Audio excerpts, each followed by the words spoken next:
Welcome.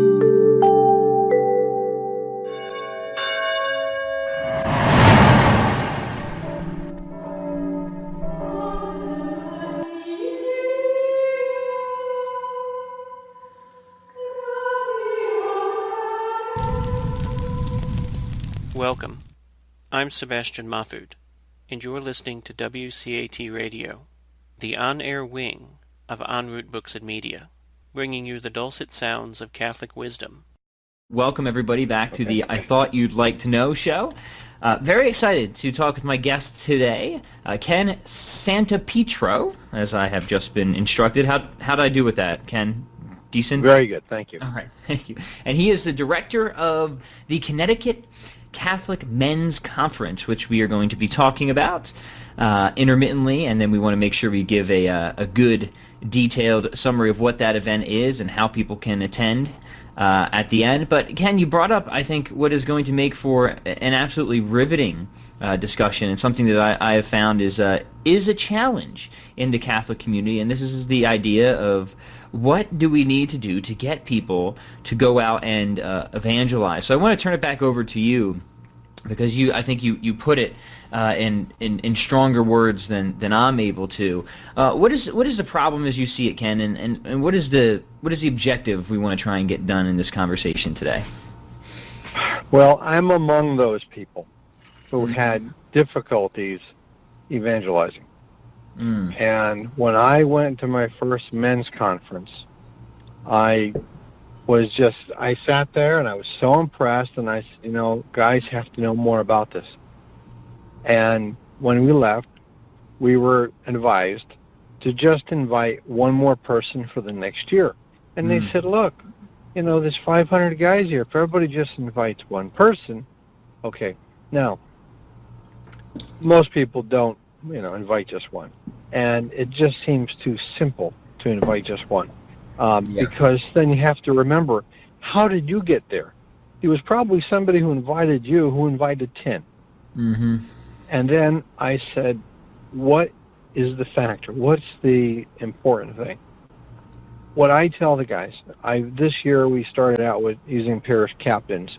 All of my other Catholic brethren who do men's conferences throughout the country have all told me that, Ken, you've got to have a team, you've got to have one person from each one of the physical churches who talks with you about the conference, gets all the details, and then goes out into the world, which is our theme this year, and speaks to the active men of their parish.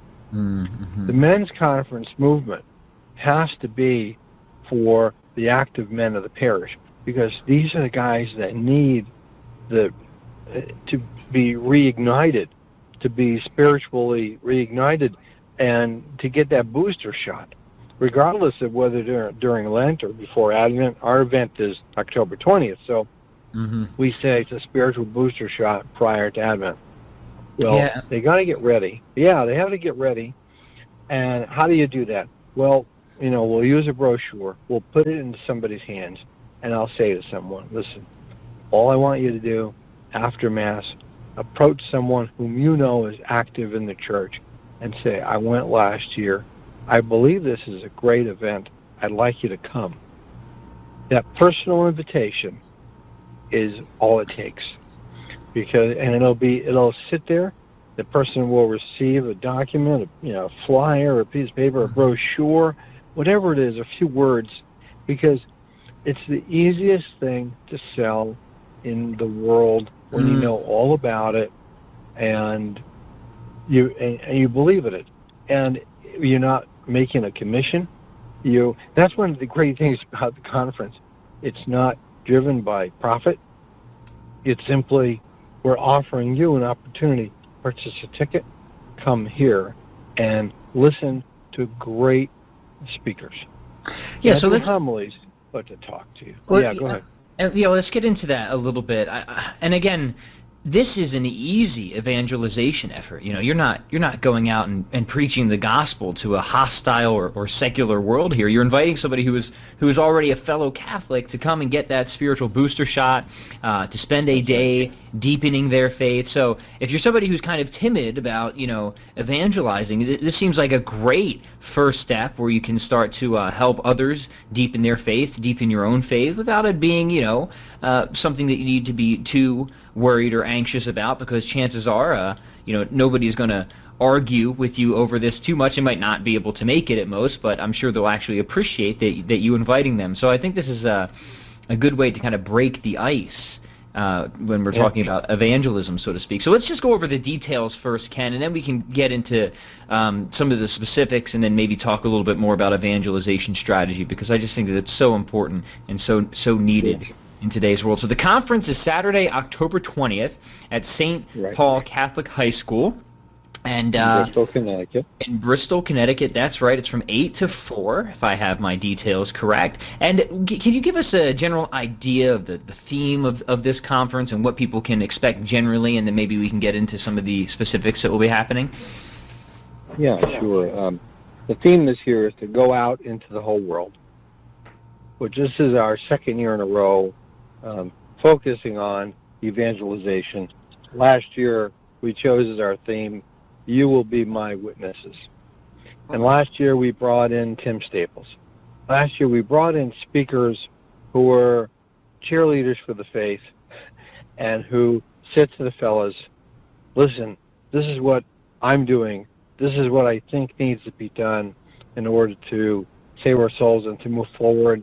You can do it." And every single speaker spoke about, you can be a witness to the gospel, to what's happening here in the world, and the place for your Catholic faith in it, where you can live your faith. All right. This year, we decided to go step 2, talk about personal apostolates. All right, and telling every guy there to go out into the whole world, and there's something that you can do. Be it one thing, and you can leave there and simply decide to volunteer and be a catechist in your church community. I mean, at your parish. That's a fantastic way to get started. What we do there at the conference, let me just give you the rundown of the day. Doors open 8 o'clock. Program starts at 8:30. Our chaplain, Father Jim Sullivan, comes on, says an opening prayer. We'll discuss the theme a little bit. And then we start rolling with our first speaker, Deacon Doug Hoffman. And he'll be there. He's from Connecticut, and he's got a great story to tell. And he's a very powerful speaker. Then we have either, I'm not sure if the schedule calls for a quick break, whatever. Second speaker comes in is Bob Kroll. He's from actually out in your area, up in the Wisconsin area, and he speaks about fatherhood. And the father hurt is actually his specialty. And, you've got to be ready. You've got to, how can I say this? You must be prepared to be able to go out and evangelize. You have to be comfortable with yourself. And one of the issues that he brings up, I was just advised that he had received an incredible spontaneous standing ovation after doing this at another conference. And I said, I had to get this guy. And then in the afternoon, after lunch, and you have an opportunity we have all-day confessions are open all day long. All-day adoration. We have the sacrament, we have chapel right there opposite the auditorium, is what I meant to say. And then we have exhibitors, and they'll share information about different apostolates and things. That's available to you pretty much all day long, but really focused during certain times. And then in the afternoon, we bring on the huge preacher of the day, which is Father Bill Casey, who's going to be talking to the guys about what needs to be done at this point in time in the life of the church. He has been talking for a couple of years now about what was going to happen with the 100-year anniversary of Fatima, and reminding all the men that what we need to do is pray for vocations, and we also need to encourage our pastors to be great speakers. The message has to go out there at a high quality, and we have to be encouraged to go out into the world and share the gospel. I think that he's going to knock it out of the park for us. I can almost hear him saying go out into the world in his deep voice, and tell the story about your Catholic faith. Be comfortable with it. Anyway, after Father Casey speaks, then we have Jason Calvi, who is a staple on EWTN News in the afternoon. He actually was on our committee years ago. He was our MC, I think, second year or third year. I can't remember exactly. And he's going to give us an update of what's happening in the United States in terms of news about all things Catholic. And I know that his talk is being built right now as the days and months are going on. He'll be reporting, I'm sure, what's happening right then and there. And then we have a little wrinkle. We have Eucharistic procession. Either one of the bishops or our chaplain will lead that through the auditorium. And the guys love that. An opportunity to touch the garment as they walk by. It's very moving to see 700 guys standing there. And I think we're going to sell out this year. But to see all these guys standing there together, praying and down on their knees, is very powerful. And then after that, there's going to be. Oh, I skipped one. I skipped one thing. I apologize. Before the Eucharistic procession, we have a Q&A session with the Archbishop. I can't believe I forgot that. Usually we'll take one of the speakers of the day, and we'll sit him with the Archbishop. And the questions will range from soup to nuts on all things that are happening in the diocese, from any diocese in the state. Please recall that ours is a layman-run conference, and we're a collaboration of all the dioceses in the state of Connecticut. So the Archbishop comes in, and they're going to be asking questions out of any of the dioceses. They want to know what's going on. And the fellows they give great questions, and I think the bishop enjoys it. And then, of course, we have the Vigil Mass at 4 o'clock. So it's a full day, and I always tell the guys that besides that, it's a great chance for camaraderie. It's a great chance for getting to see a fellow who you haven't really spoken to before. Some men will, stay back, not necessarily going to the auditorium. Other guys will be in the auditorium all day. Some will stay with an exhibitor who they met, a new apostolate idea that they really want to give a go to. Whatever the fellow needs to get, they can get that day. So in terms of a day where you can be fed, this is this is a party for that. For guys anyway, because I bring in exhibitors who are often offering retreat experiences, exhibitors who are offering apostolates, all the different things that are in New England that a lot of people hadn't even been aware of, some of the causes that men are following. And I'm just so pleased to still be doing this. This is my 6th year being director of the conference, and I was notified a month ago that the Knights of Columbus, which are based here in Connecticut, they changed their Faith in Action program, and right now there's a spiritual reflection day that's part of their council activities, and it can be met. It can be met by having the fellows go as a group to a conference. So it won't help just the Connecticut Catholic Men's Conference, but it'll help Worcester and Falls River and Syracuse and in New Jersey, all over. And I think attendance this year is really going to be high up there. So this is great. We're very pleased with how it's unfolding. Yeah. Well, Ken, besides the fact, Pat, by the way, it's going to be televised by WCAT. Oh yeah, and how about live that? Radio. Oh yeah, and live radio as well. So it'll be very interesting. And what a spiritual feast we have. I mean, this could not be, from what I can tell, a more exciting event. I mean, really powerful stuff here.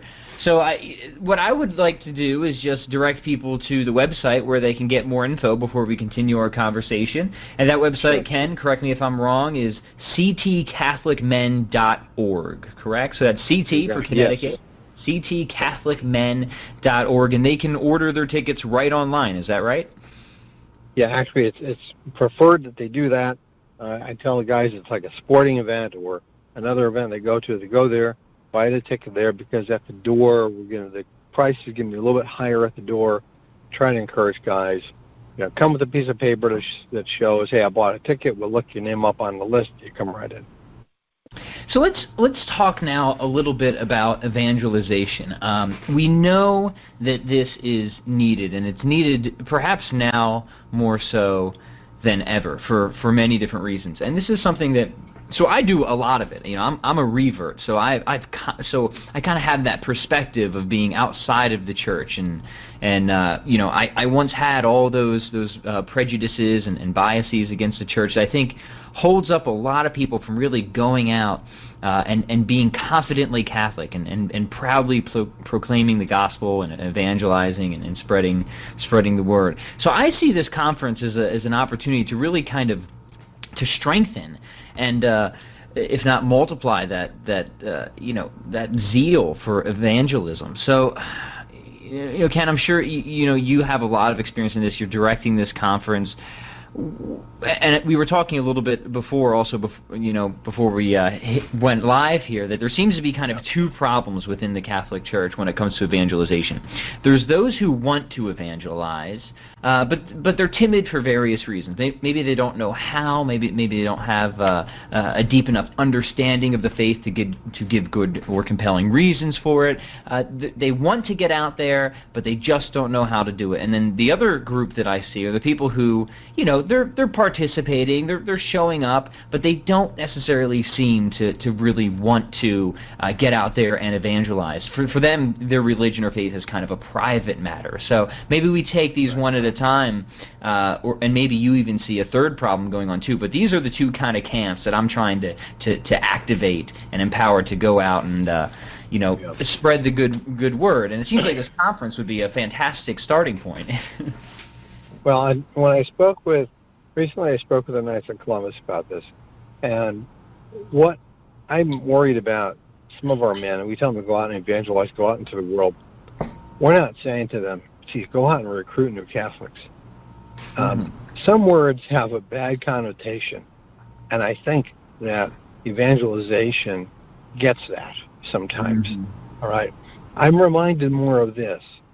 When I'm talking to a guy and I'm trying to get him to understand about sharing their faith a little bit, I say to them, do you know how attractive your faith is to others? And they look at you like, what? Yeah, how attractive it is.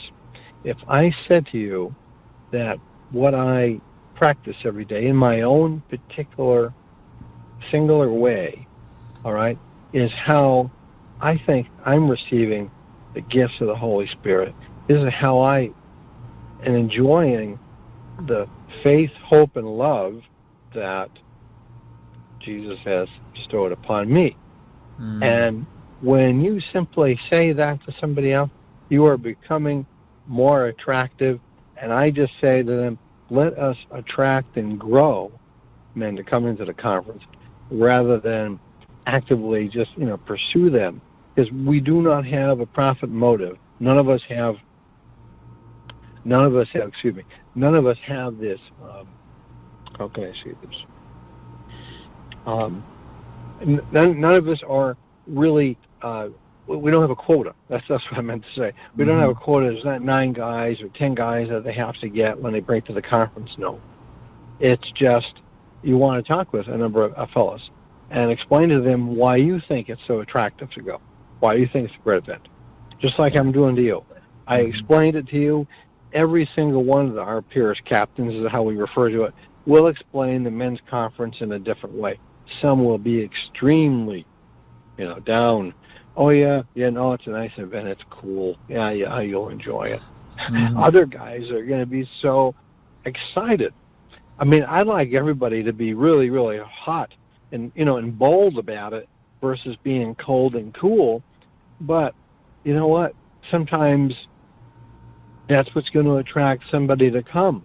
I've got friends who are that way. They go to church with me. They're active churchgoers. And when I see these guys, I simply say, I'm still running the conference.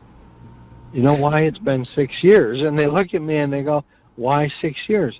I said, when the conference is over, the guys come out, and this is funny, Pat. Guys come out, and they got this look on their face, right? Now, you think, oh, they're all walking out with these, big, silly smiles. No, and that's not at all. Some of them are walking out looking like, oh, they're upset. They're grimacing, whatever it is they're walking out with. They're the guy. Who the heck knows what's bothering them at the moment? And then they see me, and they want to give me a high five. Hey, great job. All of a sudden, it changes. Hey, oh, Ken, oh, yeah, oh, I wanted to tell you this was a great day. And I go, oh, and that makes it just so worthwhile. And I can't believe that, the fellows are expressing it that way. And I go, okay, well, I guess I am back for next year. Because each year at the event, I'm literally right on the end usually of saying, okay, I think I'm feeling kind of burned out here. Yeah. And then toward the end of the day comes, I get a couple of the smiles, and boy, this is great. And then I see some of the comments on Facebook, and then about a week goes by, I tell my wife, Lucy, well, you know what? Yeah, we got to have a planning meeting for next year. So from the very beginning, when I think we had 5 months or 4 months to put the first one together that I did when I took over for somebody, to right now we work a year in advance. Well, yeah. I've planned a number of events myself, and you lose sleep if you don't lose hair over it. They're incredibly time-consuming, often tedious, and of course Murphy's Law tends to kick in as well. Everything that can go wrong usually will. But it's an act. It really does seem like an act of love and something that is just so necessary for Catholics today. Kind of a miniature Benedict option in some ways, where Catholics can get together, they can deepen their faith in a deeply Catholic setting, environment, culture. And just to reiterate, when you're saying invite somebody to come, invite a fellow Catholic, invite somebody who's already going to be receptive to this message. We're not saying go out and preach it all over the street necessarily. Make the evangelization, which again, I agree, people sometimes get a little weird about that word. They're not quite sure what you mean by it, but it's as simple as just, hey, tapping your friend at church on the shoulder after Mass and saying, hey, this great conference is coming up. It's October 20th. You want to take a trip up or a trip down to go, and simple as that. One of the easiest evangelization efforts you could possibly do, and not only could it be one of the most transformative experiences of your life, but you don't know how this could seriously and significantly impact somebody else's life as well. That's right. I'll bring something else up. We talked about evangelizing. Let's talk about catechism for a little bit. Each of us was catechized in a particular way. Mm-hmm. And I know that mine was with a nun who was very nice in my small town, but I left with no great zeal, for my faith. Mm-hmm. After confirmation, it was a tough haul to get me back there, and it was some years before I came back into the church. Yep. So now I'm doing the 9th graders, and I tell them that they're in the prep year. We do confirmation 10th graders. So I tell them, this is our prep year, I tell them. And I always give them stories about the men's conference all the time. And they look at me, oh, gee. But I'm describing it as best I can with as much zeal as I can muster. I don't want to lose their attention. I want them to know God loves them. Mm-hmm. And you see, there's something that you can do here. All right.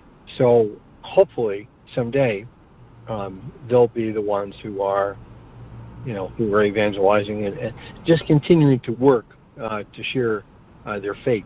Now, I'll get back to this. The other fellows that are in my parish with me, many of them catechized the same way that I was sort of private. You just didn't bother your neighbor. After Mass, you just kind of went out the side door and you left and you went home. Mm-hmm. There wasn't any coffee and in a lot of the Catholic churches when I was younger. Matter of fact, I don't remember any of those at all when I was a young guy. Don't remember any of the parties at my church at all. So I go, gee, I suppose that's unfortunate, but if that's the case, it even makes it easier to invite somebody to a men's conference because there's not a lot of people that are trying to vie for their attention. So when you happen to run outside a little early and to catch a few guys on their way out and they say, hey, I got something for you. Mm-hmm. And I just loved this last year. I would like you to come. And, put it this way, I just want to bring this up. I'm talking about catechizing and stuff. We're always discussing about, can you live your faith not only in your church, but in your homes? The concept of this missionary discipleship, where, outside your home, even in your workplace, we've had a few speakers to discuss this type of thing before. What can you do about that? I'm just evidently Catholic where I work. I don't make a big deal about it. I'm not preaching on the sidewalk outside of the place. But you wear your cross boldly. You're not afraid if somebody brings up the topic of religion. If somebody asks me, I'm sorry, but I'm going to answer them. And that's where it goes. I guess I can go further than that, but it all depends on your personal, comfort level. And, of course, where you work and how receptive that is, by the place that you work at, So, well, I want to return to the point you said earlier, which I think is an often undernoted, I don't want to say weapon, but tool of evangelization, which is people automatically recognizing the gift that is your faith. So just by being and living the Catholic faith and just, I want to say leading by example in as many ways as you can. You might not have to be a rigorous apologist on every level. People are going to see your behavior. They're going to see your disposition, your habits, everything that a solid rooting in the Catholic faith brings people, and that alone is very effective. People will become curious about that, and that's something I sometimes forget to mention on my own. I'm often always focused on kind of the more aggressive apologetic side of, all right, let's get ready to give some responses to this objection and that objection and this objection. But sometimes just kind of like what you said, Ken. Being evidentially Catholic, wearing the cross proudly. Not necessarily preaching on the street corner, but people are going to see that. They're going to take notice, and eventually somebody is going to ask you about it, and then that's the opportunity right there. And you can't necessarily buy that, but you can certainly earn it, right? Yeah, I mean, absolutely. I was thinking about the ninth graders, about the concept of the missionary discipleship that just got brought up and.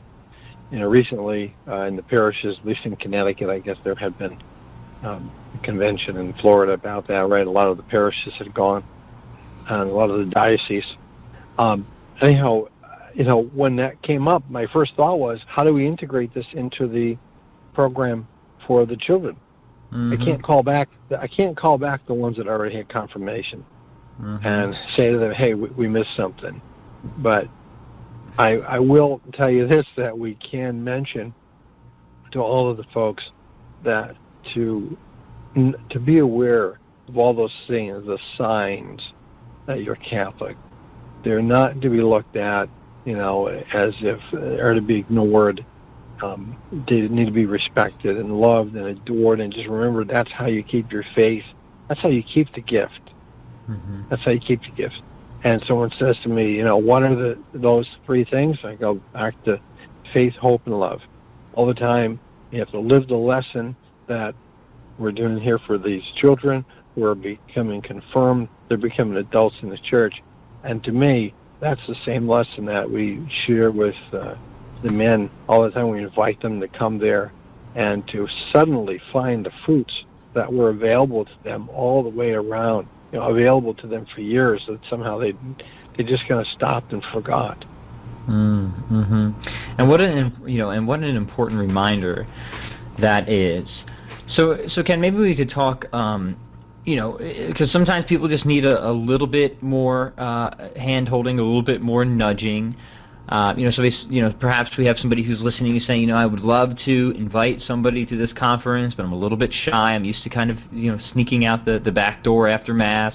Do you have any prompts for them, Ken, or any type of, ways that they could approach other people and just, not to get too scripted about it, but I think sometimes these can just be helpful icebreakers for people who do want to spread the word, but might just be a little bit hesitant for various reasons.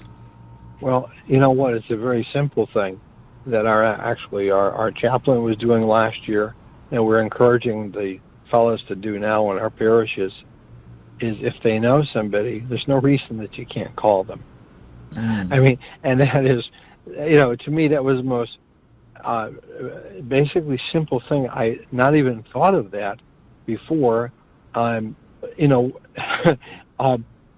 you have something that you want to go to, you call one of your friends. You don't see them all the time there.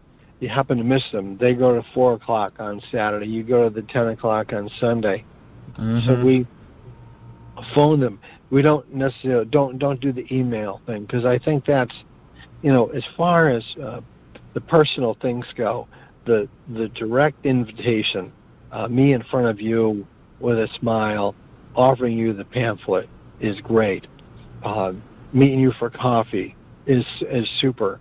But if I make a phone call to you just to tell you what it is, at least I plant a little bit of the seed there, because some guys are just simply want to be invited. Oh, really? You're going? How are you handling this?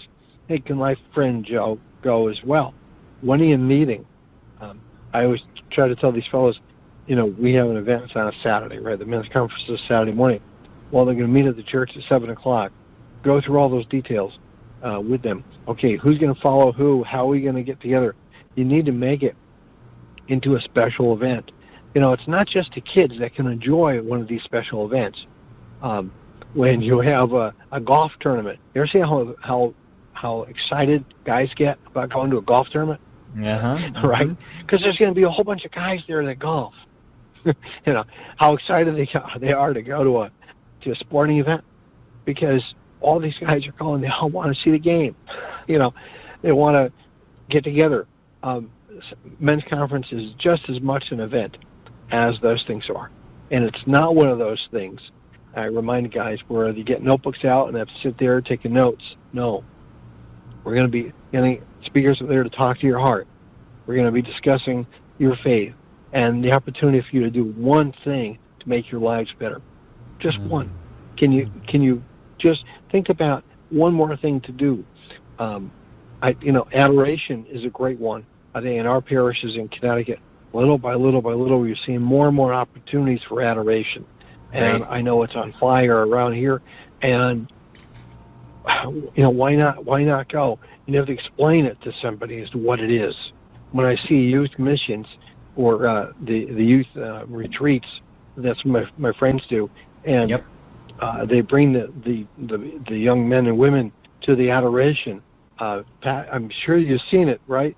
The look on these young kids' faces when they're kneeling down. Some of them, they say, "You mean I have an opportunity to go up right near in front of the altar and kneel down?" And they're like all choked up, and they're choking it back the tears, and they're praying for what? For the gifts of the Holy Spirit. They're praying for their faith. They're praying for their parents.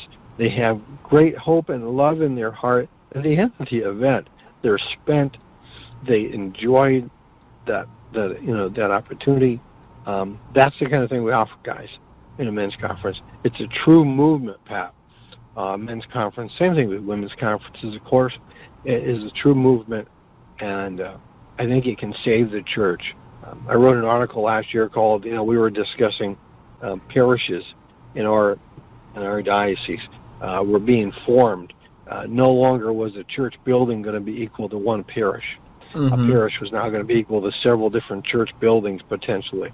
And I wrote an article, Active Men Can Save Your Parish. How do they know you're for real? How does the bishop know? They know when there are events going on, when there are spiritual events going on in your parish, besides just the Mass. Mass is the greatest thing ever, but if you witness a parish where the number of masses are going down because there's not attendance there, and there's no spiritual healing events going on, there's no adoration, the pastor's got a problem there. So. Yeah, and we can't, we can't be lazy about this. We have to participate. We have to get out there.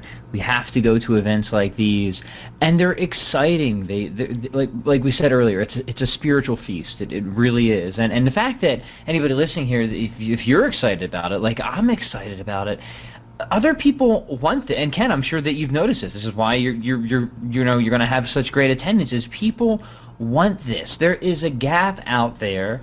People know there is a gap out there for enriching their spiritual lives and forming kinships with other Catholics and other Christians, and spending time with these people at events like these outside of Mass. So maybe you could speak on that a little bit. When I do talk to people about doing things outside of Mass, the excitement is there. It's like this silent need. Like people are excited about these things. They want them to happen, but for some reason, well, thanks to you, it is happening, right? But it's like we need more of this stuff.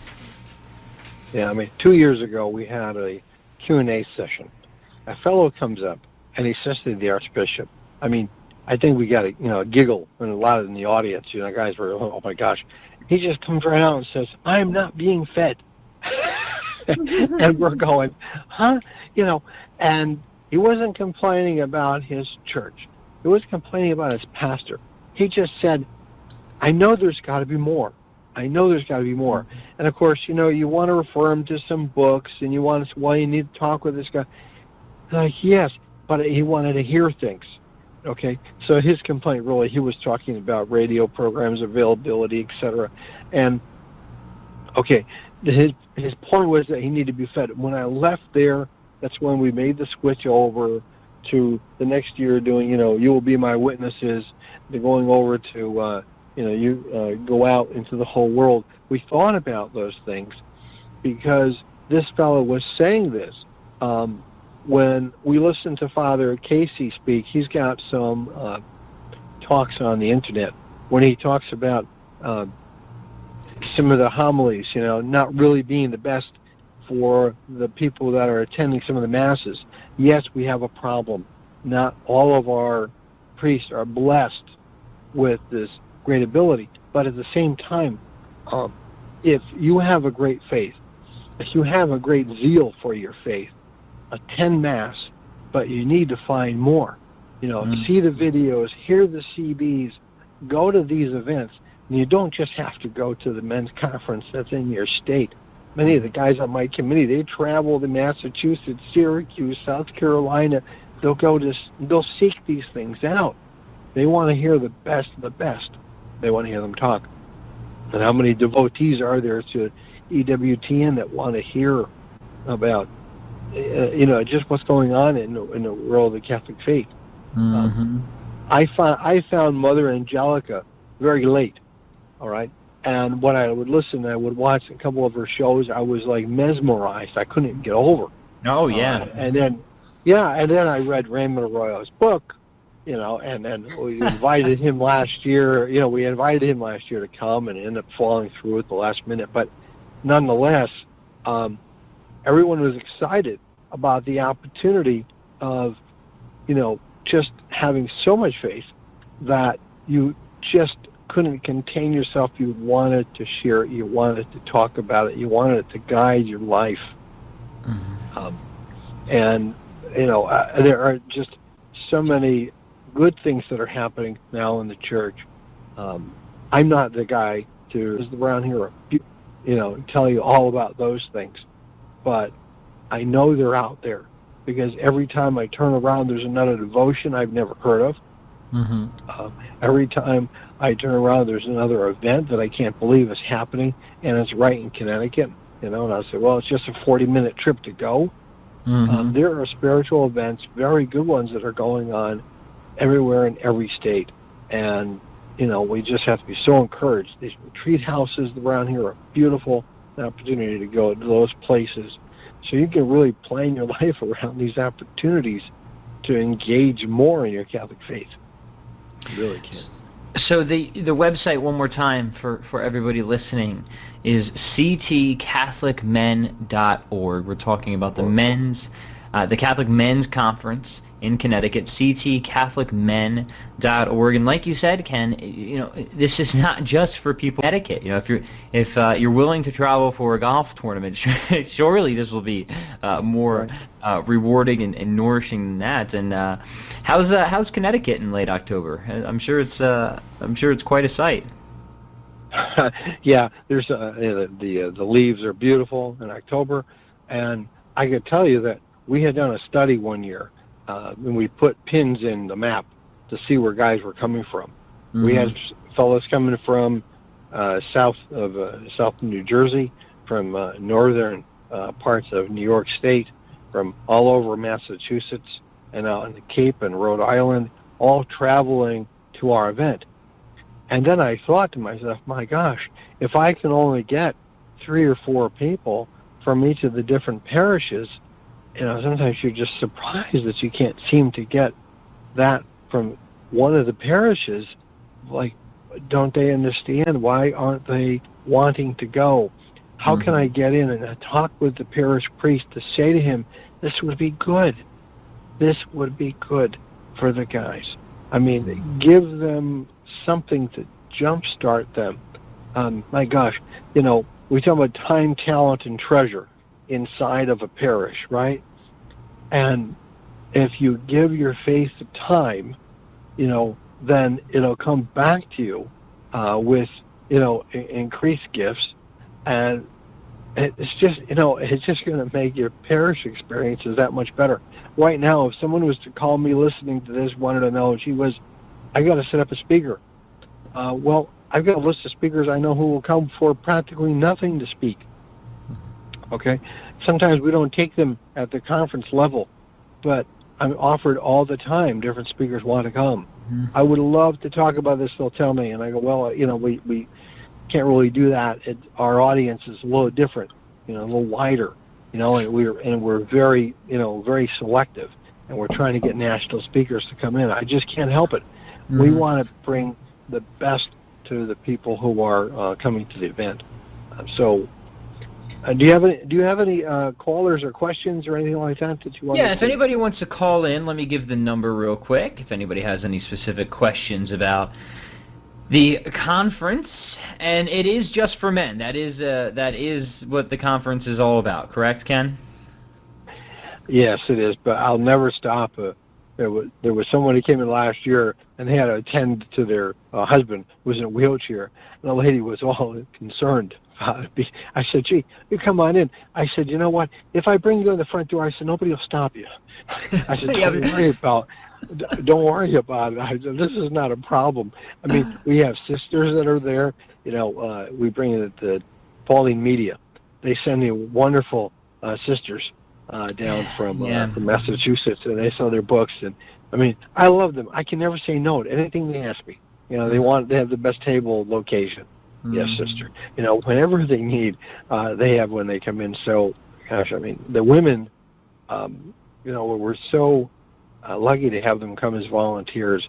My wife comes to do one of the tables. One of the other speakers, his wife has been there for several years, selling books to the guys. I always tell them that's the best looking thing on the table, and the guys are coming over. I said, that's why they're getting in line. They want to see the ladies, talk with them, and say, listen, look at me. I'm buying this book on faith. What do you think? And they're always, there to give them a smile and some encouragement. I tell you, we've always spoken about the opportunity to do a combined men's and women's conference, but, in Connecticut, as in a lot of states, they've separated it out. And so, we got men's, are in Connecticut, the layperson group. We operate it for all the dioceses in the state, and the dioceses themselves have women's conferences. Yeah. So, but what an important thing, what an important thing for men to be able to get together in an environment like this and again, form that bond, deepen their relationship with one another and also with their faith. So if anybody has any questions, the number to get a hold of us here is 515-604-9344. Access code is 914121. One more time, it's 515-604-9344. Access code 914121. We are talking about the Catholic Men's Conference. Ken, when I'm looking here at the schedule, and I have it pulled up in front of me. It's just such an exciting event. Starting with prayer, and what's kind of the first thing that goes on after the doors open? Do we have a sort of an open discussion or Q&A session with the chaplain, or how would you describe that? Well, typically we try to get the opening out of the way very quickly because the guys, we run a tight schedule and the speakers always go over. Okay, no matter, you threaten to take them down with a hook, it's very hard to hit the right times, especially when you're talking about your faith and somebody gets going on something. But the chaplain will come up, he'll talk about the theme a little bit and then why he's so pleased to be there. And Father Jim is a tremendous speaker in himself, and very well known.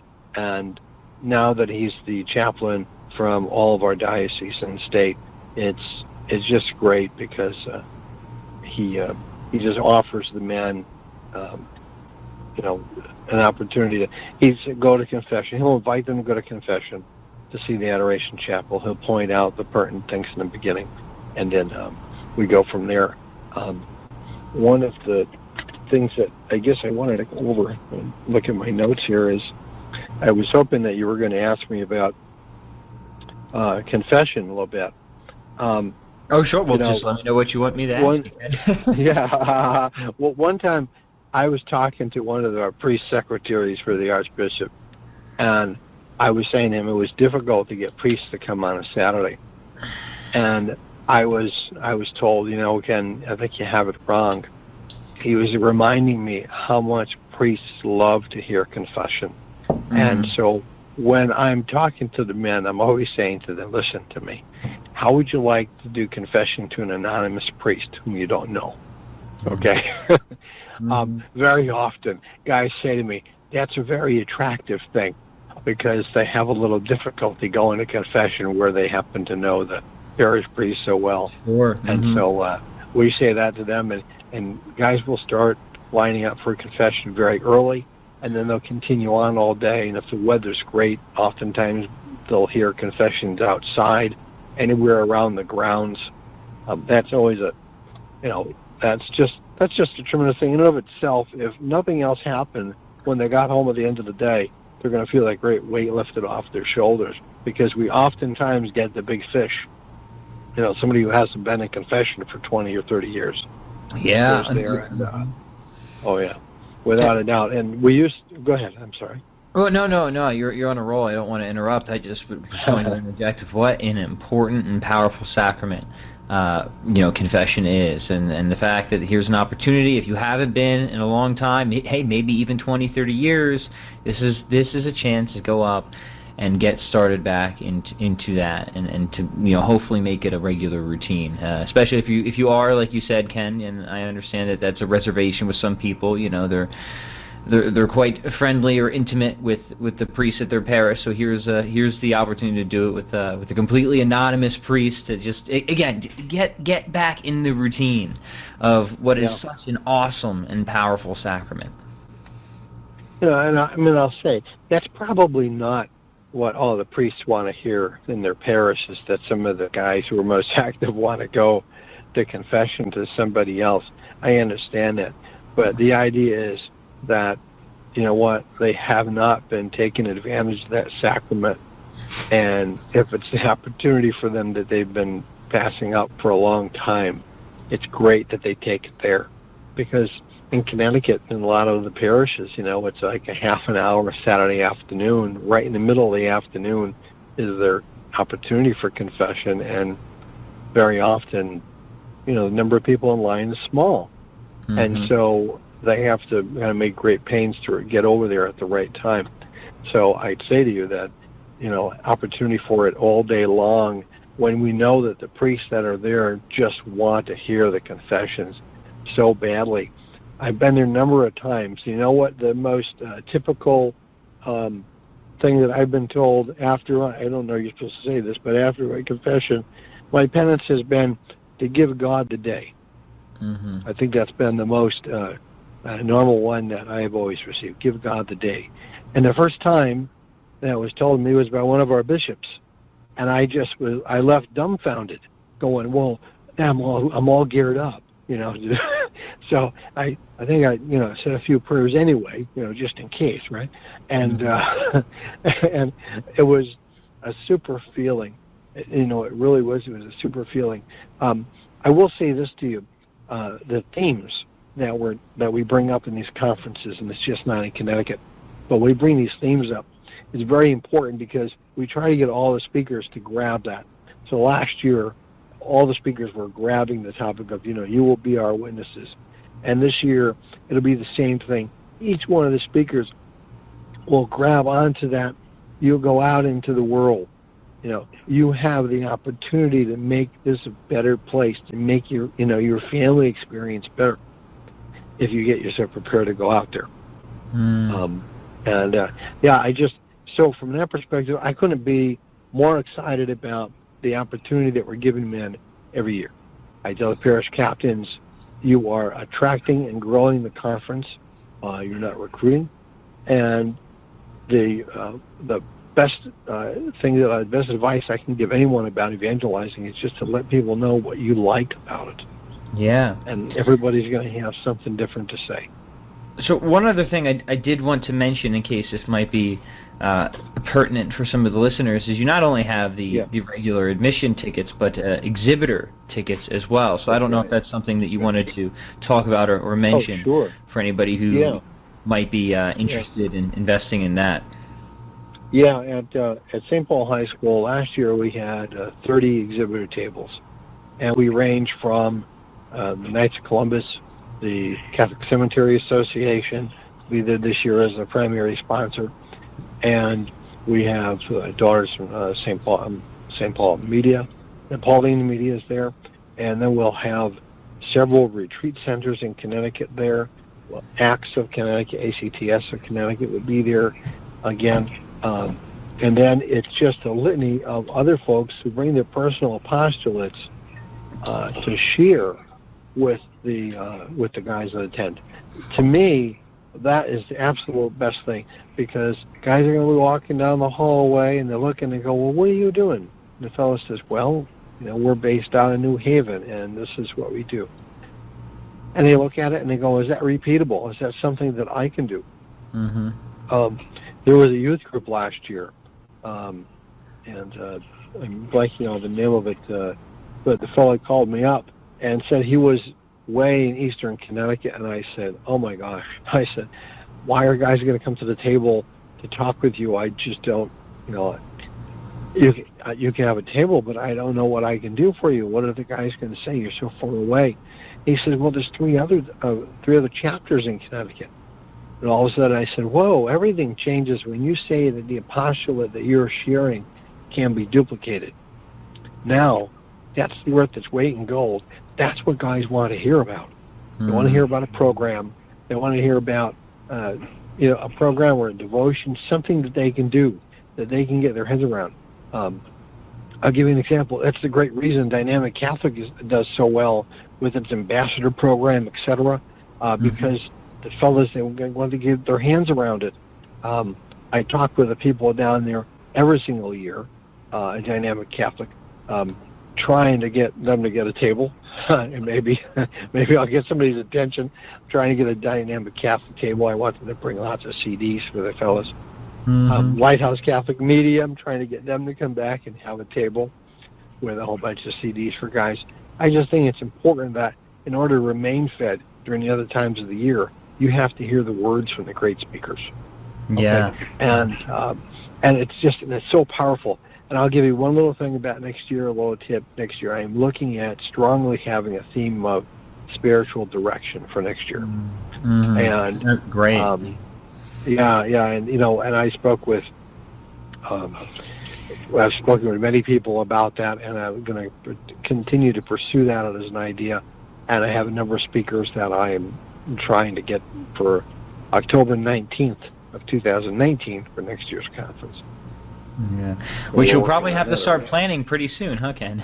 Oh, yeah. Well, actually, we already have. Of course, we have the date, but the actually where we're going to have it is really unknown. If we sell out this year, we're going to be looking for another arena. That's for sure. And I think it's going to happen this year. I think it'll be the first year that we're going to be just full and crammed up, and it's going to be one exciting day. And that's so awesome, to hear how this has grown and how it's impacted people. So just to make sure everybody knows where to go, ctcatholicmen.org. That's CT for Connecticut, CatholicMen.org. You can get your tickets right online. So Ken, we have just a few minutes left here. If somebody's catching this late, you've got this awesome conference coming up at the end of October. They can get all the general details on the website. But any last minute, personalized invitation from you of why you think it, not only attending if you're Connecticut, but why also maybe making the trip from just about anywhere to come and spend this day in forming bonds with your fellow Catholic men and deepening your faith and relationship. Why make the trip? Why do we need to be there? Well, I can tell you, I had always asked the same question, when I first went, and all I can say to you now is that the idea that the Holy Spirit is there is real. The idea that once these great speakers, and like I'm saying to you, I'm not kidding you about it, all the men's conferences, all the conferences struggle very hard to get the very best national speakers. And these guys, no kidding you, really will put it in your pocket. You're going to take something away with you that day that you didn't have before. Okay? You don't have to take any notes. There's going to be a different thing that you're going to take away. Everyone will take away. All I know is that every single time I've ever gotten in my car after one of these events with one of my friends in the car, we had so many things to talk about what the speakers said in terms of one topic or another, that it's been a fantastic experience. If somebody goes online right now, there's pictures that they need to look at. The schedule is online right on the home page, and there's a few videos down the bottom that I would encourage them to see. There are interviews with our musician, Father Joseph Gill, interviews with Brian Mercier, who's a Catholic retreat leader and speaker himself. Bob Macarelli was our founder 11 years ago, and I think, I can't remember if we did any, and Father Jim Sullivan is on there as well. And these are fellows who make the conference tick just by their support of it. And so when you listen to these guys, you're just going to be so impressed, like, there's got to be something to it. It's sort of like sometimes we talk about the faith. If there weren't so many churches, there's going to be something to this. There's one in every corner. There's got to be something to this. So that's what I say to people. I can tell you everything about what I enjoy about the conference, which is everything. But after planning it and spending all this time for this last year putting it together, all I could say is, bring home some faith, hope, and love, and make it the best event for your family. And let your wife see a little difference in you when you get back home, or your children, or whomever it is. And that's what it's all about. And Ken, this has been an amazing chat. You're doing great work. I want to make sure that everybody who is listening to this, again, you have the opportunity to get up there, take part in this awesome conference, ctcatholicmen.org. You can grab your ticket right now. You don't have to wait. The sooner the better, because it could sell out. And yes, then before it sells out. Yes, absolutely. Don't want to have to wait a whole another year. Make this an annual thing, right? Ken, right. thank you so much for joining us. Anything else you think people need to know before we say goodbye? Purchase a ticket early. Make it easier for us to know how many guys are coming. And God bless you and your program and your radio station. Thank you very much. Thank you, Ken. Talk soon. All right. Bye-bye. We hope you enjoyed the program and will join us back for another show on WCAT Radio. This is Sebastian Mahfood. Good day.